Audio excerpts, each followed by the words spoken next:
Hi friends, welcome to our channel. Brahmamudi serial next ఎపిసోడ్లో ఏం జరగబోతోందో ఈ వీడియోలో చూసి తెలుసుకుందాం.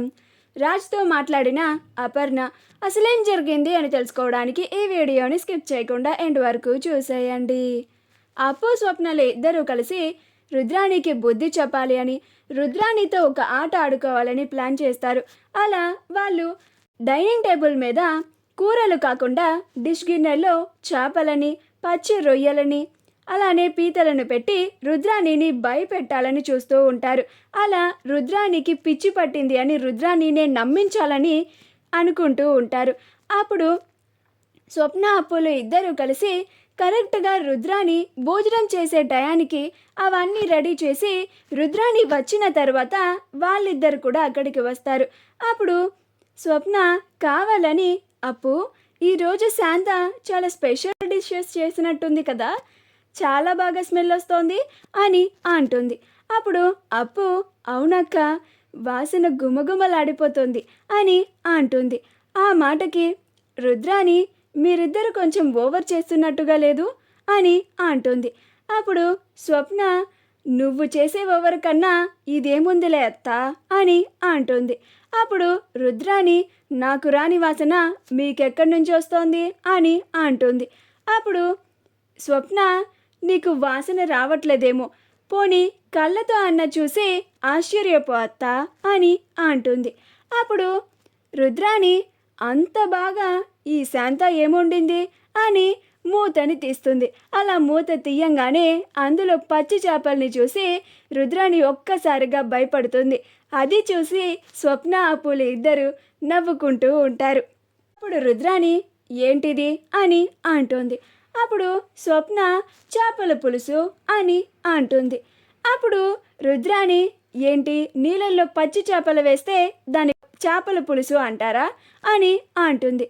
అప్పుడు అప్పు ఓ వాటర్లో చేపల పులుసు పెట్టి ఈరోజు కొత్త వంటకం చేస్తానంది, శాంత చేసిందా, అయితే ఈరోజు ఖచ్చితంగా దాన్ని టేస్ట్ చేయాలక్క మనం అని అంటుంది. అప్పుడు స్వప్న అవునప్పు, స్మెల్ కూడా అదిరిపోయింది అని అంటుంది. ఆ మాటకి రుద్రాణి ఏంటి మీరిద్దరికి కళ్ళు కనిపించడం లేదా, పచ్చి చేపలుంటే వాటిని తింటానంటారేంటి అని అంటుంది. అప్పుడు స్వప్న మాకు కాదత్తా, నీకు కళ్ళు కనిపించడం లేదు, చేపల పులుసు అంత గుమగుమలాడుతూ అంత చూడ చక్కగా కనిపిస్తూ ఉంటే పచ్చి చేపలు ఉన్నాయంటావేంటి అని కావాలని రుద్రాణిని పిచ్చిదాన్ని చేయాలని అంటూ ఉంటారు. అప్పుడు రుద్రాణి మళ్ళీ వాటి వైపు చూస్తుంది. అయినా పచ్చి చేపల్లానే కనిపిస్తాయి, అమ్మో అని కొంచెం దూరం జరిగి ఏం కాదు అందులో కర్రీ లేదు, లైవ్ ఫిష్ ఉంది అని అంటుంది. అప్పుడు స్వప్న లేదత్తా అందులో కర్రీ ఉంది, ఉండు నేను వేసుకొని చూస్తాను అని వాటర్ని మాత్రమే తీసి తన ప్లేట్లో వేసుకొని అన్నంలో కలుపుకున్నట్టు నటిస్తూ ఉత్తి అన్నం తిని సూపర్గా ఉంది అప్పు, నువ్వు కూడా ట్రై చేయి అని అంటుంది. అప్పుడు రుద్రాణి ఆశ్చర్యపోతూ ఉంటుంది. అప్పుడు అప్పు కావాలని అక్క మర్చిపోయాను, ఈరోజు శాంత నాకు ఇష్టమని ప్రాన్ ఫ్రై కూడా చేసిందంట అని అంటుంది. అప్పుడు రుద్రాణి ప్రాన్ ఫ్రైయా అని ఇంకో ప్లేట్ని కూడా తీసి అందులో ఉన్న పచ్చి రొయ్యలను చూసి మళ్ళీ దడుచుకుంటుంది. అప్పుడు రుద్రాణి ఏంటిది దీంట్లో కర్రీ లేకుండా పచ్చి రొయ్యలు పెట్టింది, ఆ శాంతకి ఇవాళ కళ్ళు కనిపించడం లేదా లేక నాకు కనిపించడం లేదా అని అంటుంది. అప్పుడు అప్పు అదేంటండి అలా మాట్లాడతారు, కళ్ళ ముందు అంత మంచిగా చేసిన ప్రాన్ ఫ్రై కనిపిస్తుంటే పచ్చి రొయ్యలు అంటారేంటి అని అంటుంది. అప్పుడు స్వప్న మా అత్తకి మతి పోయినట్టుందిలే అప్పు, నువ్వు ఆ కర్రీ వేసుకొని తిను అని అంటుంది. అప్పుడు అప్పు పచ్చి రొయ్యల పక్కన ఉన్న చిన్నగా కవర్ చేయడానికి పెట్టిన గ్రేవీని తీసివేసుకొని సూపర్గా ఉందక్క అని కావాలని అంటుంది. అప్పుడు రుద్రాణి ఇంకొక డిష్లో ఏముందో అని ఇంకో ప్లేట్ ఓపెన్ చేస్తే అందులో పీతలను చూసి అమ్మో అనుకుంటూ కొంచెం దూరం పరిగెడుతుంది. అది చూసి స్వప్న అప్పులు ఇద్దరు ఇంకాస్త పొట్టుబ్బిపోయేలాగా నవ్వుకుంటూ ఉంటారు. రుద్రాణి అమ్మో అమ్మో అని భయపడిపోతూ ఉంటుంది. అప్పుడు అప్పు అక్క మీ అత్తకి డోస్ ఎక్కువైనట్టుంది అని అంటుంది. అప్పుడు స్వప్న మా అత్తకి మాత్రం ఉండాలి అప్పు అని అంటుంది. అప్పుడు స్వప్న కావాలని ఏంటత్తా ఏమైంది అలా పరిగెత్తుకుంటూ వెళ్ళిపోయావేంటి అని అంటుంది. అప్పుడు రుద్రాని అందులో పీతలున్నాయి స్వప్న కదులుతున్నాయి అని అంటుంది. అప్పుడు స్వప్న ఎందులో అత్త అత్త అది పీతల ఫ్రై అంట మన శాంత వాళ్ళ ఊరు వెళ్ళినప్పుడు వాళ్ళ నాన్నమ్మ దగ్గర నేర్చుకొని మరి ఇక్కడ మన కోసం చేసి పెట్టింది. చూడు మన శాంతకి మనం అంటే ఎంత ప్రేమో అని అంటుంది.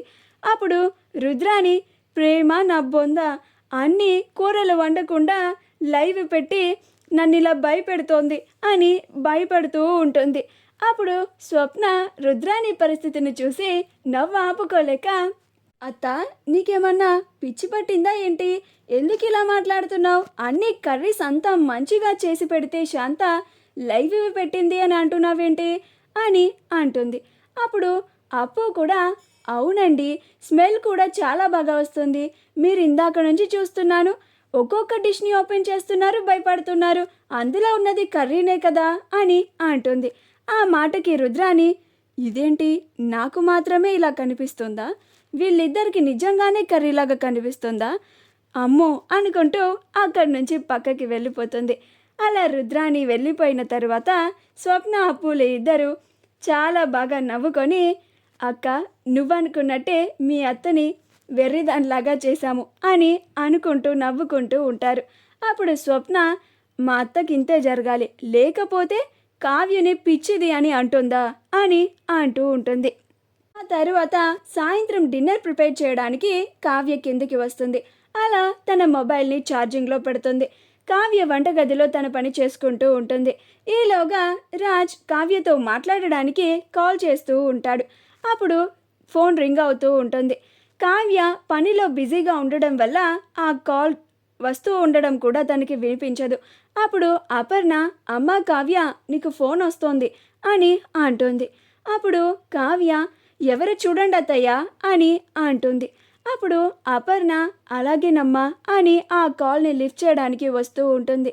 అప్పుడే కావ్యకి గుర్తుకు వస్తుంది కొంపతీసి ఆయన ఏమన్నా కాల్ చేస్తున్నారా పైగా నేను దాంట్లో శ్రీవారు అని సేవ్ చేసుకున్నాను ఇది కానీ అత్తయ్య చూశారంటే ఇంకేమీ లేదు అనుకుంటూ ఆశ్చర్యపోతూ ముందు అపర్ణ కన్నా తను ఫోన్ లిఫ్ట్ చేయాలని పరుగు పరుగున వస్తూ ఉంటుంది. ఈలోగా అపర్ణ కాంటాక్ట్ నేమ్ని కూడా చూడకుండా కాల్ని లిఫ్ట్ చేస్తుంది. అప్పుడు రాజ్ హలో కళావతి గారు అని అంటాడు. ఆ మాట వినగానే అపర్ణ చాలా సంతోషపడిపోయి తన కొడుకు గొంతు వినగానే నాన్న రాజ్ అని అంటుంది. ఆ మాటకి రామ్ ఆశ్చర్యపోతాడు. అప్పుడు కావ్య అయిపోయింది అంతా అయిపోయింది అనుకుంటూ ఆశ్చర్యపోతూ భయపడిపోతూ ఉంటుంది. మా వీడియో కనుక మీకు నచ్చినట్లయితే లైక్ చేయండి షేర్ చేయండి మా ఛానల్ని సబ్స్క్రైబ్ చేసుకోండి పక్కనే ఉన్న బెల్ ఐకాన్ని క్లిక్ చేయడం మాత్రం మర్చిపోకండి.